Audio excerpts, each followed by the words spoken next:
On remarque un phénomène tout à fait extraordinaire. On pourrait presque appeler ça le retour sur investissement.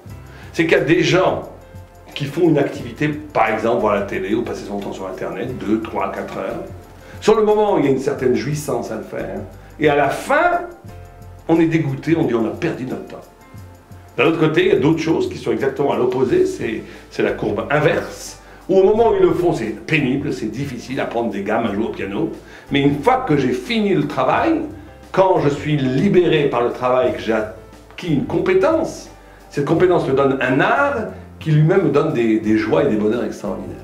Et donc il faut se poser la question, comment ça se fait que c'est pratiquement toujours comme ça? Au-delà, je ne parle pas des avérotes, du plaisir des avérotes, je parle même des choses permises, mais qui sont idiotes. Regarder la télé, c'est peut-être une avéra, mais on va dire que c'est pas une... On peut des choses à la télé qui ne sont pas une avéra, donc c'est pas vraiment une avéra, mais c'est une perte de temps, c'est un bitoutorah. Il n'y a pas de plus grand avéra que le bitoutorah, mais je ne prends pas sur le point de vue du bitoutorah, je prends du point de vue qu'on a investi du temps qui était sur le moment alléchant, mais qui se traduit à la fin par une nullité, par un vide. Et d'un autre côté, et c'est très souvent comme ça, et le plaisir immédiat est très souvent synonyme de nullité. Et d'un autre côté, le bonheur, la grandeur, est toujours acquis avec de la souffrance, de l'effort, les fonds de Sarah Agra, avec un investissement qui est difficile. C'est comme ça. Et donc il faut être intelligent dans la vie, il faut investir dans des choses qui au début paraissent un peu pénibles pour grandir et après découvrir le vrai bonheur. Qui en réalité, le seul vrai bonheur, c'est celui-là.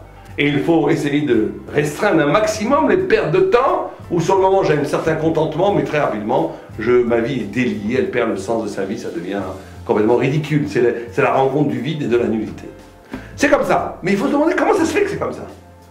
Pourquoi Dieu n'a pas fait les choses que ce qui est utile et intéressant soit agréable, et ce qui est mauvais et nul et vide de sens soit répugnant?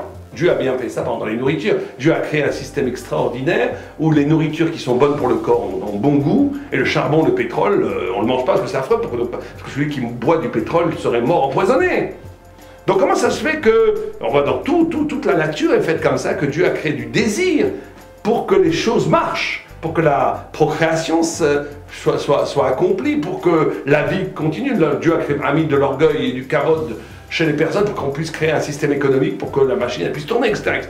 Donc on voit que Dieu a créé des désirs, a créé la jouissance compatible avec l'efficacité du sens de la vie et la répulsion avec ce qui était dangereux pour le sens de la vie.